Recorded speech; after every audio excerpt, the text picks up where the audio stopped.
cari-cari tahu lah ya, yang di Hongkong kan. Nah kemarin aku kan masuk juga ke Hongkong juga kan, aku gini, Mbak, aku maunya calling visa ya, aku bilang gini. Maksudnya biasanya kalau calling visa itu kita nerima job dulu, baru kita proses PT. Kalau proses PT dulu aku nggak mau. Kenapa? Kalau kita udah dimasukkan ke PT, kita nggak bisa kemana-mana. Sedangkan nunggu di satu PT itu kita belum tentu cepat. Tapi kalau kita nungguin job dulu dari dalam, mana yang cepat baru kita proses ke PT yang mana, aku bilang gitu. Kalau aku ke PT dulu, aku nggak mau.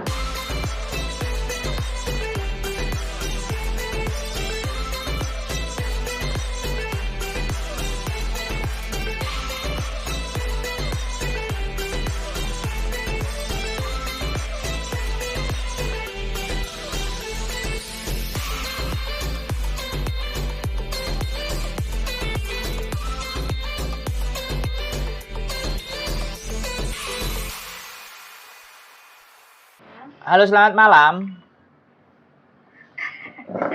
Iya, gimana Pak Sandro? Nah, ini masuk ke konten ya, Bu. Jadi kalau Mbak apa Bu, Mbak ya, masuk di konten. Jadi jangan menyebutkan identitas apapun atau namanya siapapun. Halo? Oh, oke. Nah, jadi apa yang Anda butuhkan atau ada apa yang bisa saya banting? Saya banting. Gimana, Mbak? Dibanting, Pak. Iya, gimana? Aku kan pulang dari Taiwan ceritanya. Siap. Bulan Maret. Nah, sekarang saya pengen menuju ke Hongkong gitu. Keren. Tapi kalau bisa tuh calling visa kayak gitu. Yang bahasa Mandarin. Kayak gitu, Pak. Kira-kira bisa membantu? Bisa dong. Sekarang pertanyaannya kita samakan dulu. Calling visa menurut sampean itu gimana? Kalau ya menurut saya kan kita cari jobnya langsung dari Hongkong. Kalau udah dapat job dari Hongkong, kita baru proses di PT. Biasanya yang saya tahu kalau lewat PT kan kayak gitu kan. Kayak gitu, Pak. Yoi. Bukan masuk PT dulu. Tapi kita nyari jobnya di Hongkong langsung. Terus kalau udah dapat job turun, barulah saya diarahkan proses ke PT yang mana biasanya dituju sama agensi yang ada di Hongkong. Kayak gitu. Oke. Bisa? Gimana? Bisa. Kan tunggu di rumah. Sampai tinggal kirim data. Iya. Saya taruh di agent. Agentnya 2 atau 3. Ya kan? Setelah ditaruh 2 atau 3, mana yang laku, mana yang nelpon sampean, mana yang ngajak interview, selesai kan, baru PT-nya ditunjuk, selesai, PAP. Tapi sekali lagi saya ngomong, karena setiap agent punya link PT yang berbeda-beda. Bisa dipahami ya. Jadi gini, misalnya saya cerita nih, data sampean masuk ke 3 agent, A, B, C, oke? Nah, 3 agent ini mempunyai PT yang berbeda-beda, ya. Oke. Nah, misalnya PT A. Ternyata sampean ditelepon sama PT A, ya kan? Data B sampai C otomatis sampean masuk otomatis sampean ngangkat yang A. Kemudian yang A sampean udah dapat majikan, sampean sudah interview, oke? Habis itu agent A tadi kan punya PT D, PT D ya. A, B, C, PT-nya D. Ya sudah, sampean akan dimasukkan ke PT D. Kebijakan dari PT D, potongan dari PT D, itu sampean harus terima konsekuensinya. Iya. Terus kan setiap PT juga beda-beda. Iya, makanya saya ngomong dari awal, ya kan? Nah, karena kalau sampean misalnya interview sama PT B atau PT C, tapi begitu sudah interview, sudah cocok dengan majikan, begitu agen B nelpon sampean ada majikan, sampean harus tolak dong. Bener nggak? Jangan sampai ini diterima, semua diterima semua. Sampean langsung di black. Kalau kayak gitu. Nama sampean akan berdampak, repot. Nah, PT ada yang langsung. Ya kan harapannya, ya kan semuanya pekerjaan ya kayak gitu, Mbak. Sekarang itu prosesnya kalau X begitu. Kalau non baru ke PT. Gitu Nah ceritanya. kan soalnya kan gini, aku juga cari-cari tahu lah ya yang di Hongkong kan. Nah kemarin aku kan masuk juga ke Hongkong juga kan, aku gini, Mbak, aku maunya calling visa ya, aku bilang gini. Maksudnya biasanya kalau calling visa itu kita nerima job dulu, baru kita proses PT. Kalau proses PT dulu aku nggak mau. Kenapa? Kalau kita udah dimasukkan ke PT, kita nggak bisa kemana-mana. Sedangkan nunggu di satu PT itu kita belum tentu cepat. Tapi kalau kita nungguin job dulu dari dalam, mana yang cepat baru kita proses ke PT yang... Iya, sampean pinter, tapi semuanya sekarang juga udah begitu. Semua cari kerjanya di agent-agent. Makanya yang ditelepon agent bukan ke PT. Bisa dipahami nggak? Maksudnya gini loh Pak. Kalau misalnya dataku dimasukkan ke PT A, ya kan? Terus aku nggak mungkin mau ke PT B kan, karena kalau udah di PT A otomatis kan namaku udah masuk ke sana. Tuh. Tapi kalau kita dari agensi yang di dalam, kalau di Hongkong otomatis kan agensinya kerjasama dengan PT yang di Indonesia kan. Nah, jadi kalau kita nyari job dulu di agensi yang di dalam, kalau kita bisa 2 atau 3 agensi yang di Hong Kong. Duh, iya, sampean bener. Gini, ganti aku yang ngomong. Sampean bener, sampean wis pinter. Dan memang begitu sekarang. Dan sekarang tinggal persoalannya. Ada PT yang menahan dokumen, ada yang enggak. Gitu loh, paham nggak? Nah, makanya ya, sebentar. Saya ngomong dulu. Sampean tadi kan ngomong. Jadi PT ada yang nahan dokumen, ada yang enggak. Nah, yang kita cari itu kan yang enggak nahan dokumen. Iya, makanya sampean sebenarnya enggak ada masalah tanya ke PT. Tanya ke PT, syaratnya dokumen ditahan enggak? Oh, ditahan, ya sudah enggak jadi. Kan selesai toh? Nah, kalau sampai nyari ke agent Hongkong, ya enggak apa-apa. Lebih baik, lebih bagus. Agent A, agent B, agent C. Mana yang laku duluan, sikat. Kan gitu toh? Iya, gak salah, pinter.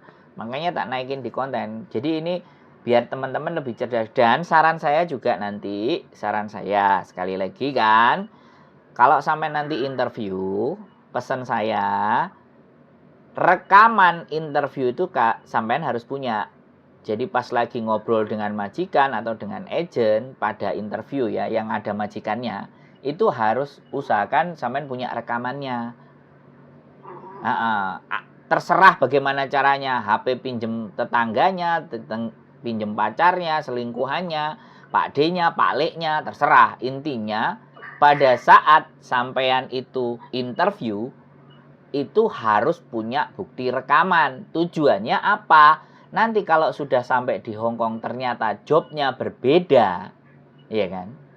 Dari apa yang dia omongkan. Kalau cuman kontrak kan ya hanya kontrak kan bisa dimanipulasi, ya kan?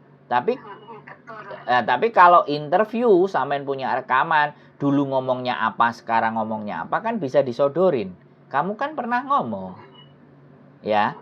Jadi jangan kayak yang lain bilang aku nggak punya HP, jangan banyak alasan. Soalnya saya memberikan pesan, saran, tips ini tuh bukan buat saya, bukan buat sampean sendiri kan, buat masa depannya sampean sendiri kan. Bisa dipahami nggak? Bisa.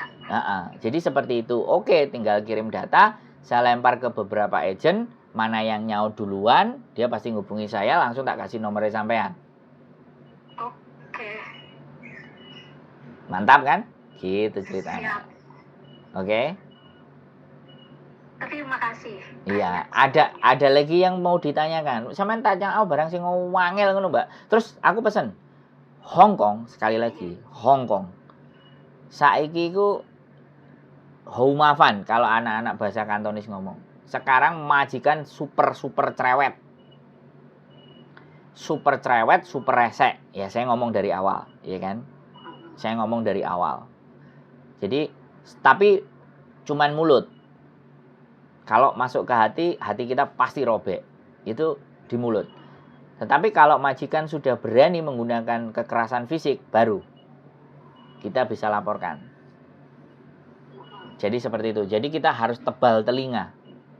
Telinganya harus ditebelin. Kalau perlu disumpeli karo kapuk sing wakeh.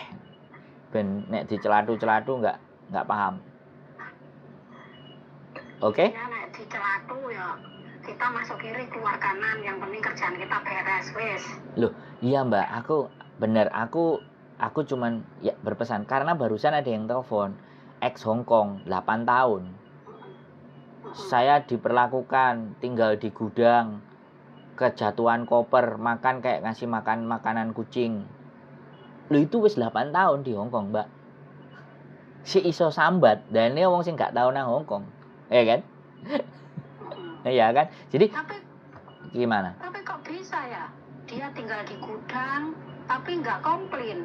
Ya enggak, dia tinggal di rumah, tapi rumahnya mirip kayak gudang. Ya, dia 8 bulan ini sudah bertahan. Dia 8 bulan ini sudah bertahan. Lama-lama kok kayak ditekan dia katanya. Bayang no, itu sudah ex Hong Kong loh. Ya kan? Nah, iya. Makanya nanti ada yang bilang kayak gini, mau melawan masih potongan. Mau melawan aku butuh duit. Makanya sampean harus simpen semuanya rezekinya. Barangkali untuk prepare, untuk persiapan-persiapan. Yang kejadian kasus-kasus yang kayak gitu. Terus tiba-tiba kita nggak punya pilihan. Terus isone nangis. Nah kan kita itu dicurhati. Sampean belum nonton kontenku kan? Belum. Nah tonton konten saya ya. Sandro Jabrik. Wong ganteng sak donya. Jadi biar sampean juga tahu muka saya, sampean tahu yang diajak ngomong, jadi mau orangnya kayak gimana, performanya seperti apa, terus di Hong Kong seperti apa, bagaimana, kan gitu tuh, bener nggak? Iya, aku cuma ngeliat YouTube-nya Miss Uni. aja. Ya, karena belum kesampean. Karena di tempatnya Miss Uni sudah hampir 40K, punya aku baru 3,6, lebih sedikit, jadi belum terlempar jauh. Tapi begitu sampai nanti lihat bisa cek lah, kan gitu. Terus dikasih. Bisa dikirim linknya. Bisa, tenang pasti. Ada lagi kira-kira yang harus saya jawab atau seperti apa? Udahlah cukup. Cukup ya Mbak. Kelihatannya semangat ini sampean. Kelihatannya saya bisa ketemu sama sampean nanti di Hong Kong. Mudah-mudahan. Iya, kita doakan yang terbaik buat kita semuanya, buat sampean dan buat saya. Terima kasih. Ya. Siap. Sehat selalu Mbak ya. Matur sembah nuwun. Amin, doa yang sama buat bapaknya juga. Oke. Assalamualaikum. Waalaikumsalam warahmatullahi wabarakatuh. Oke teman-teman semuanya. Optimisme, semangat sebelum berangkat ke Indonesia itu pasti tercermin dalam diri kalian. Tapi apakah itu juga tetap optimis ketika kita menghadapi di Hong Kong? We'll see. Kita akan lihat teman-teman yang proses dari Indonesia datang ke Hong Kong dengan penuh kegembiraan, bukan penuh dengan tangisan. Sehat selalu buat kalian. Simak video saya terus.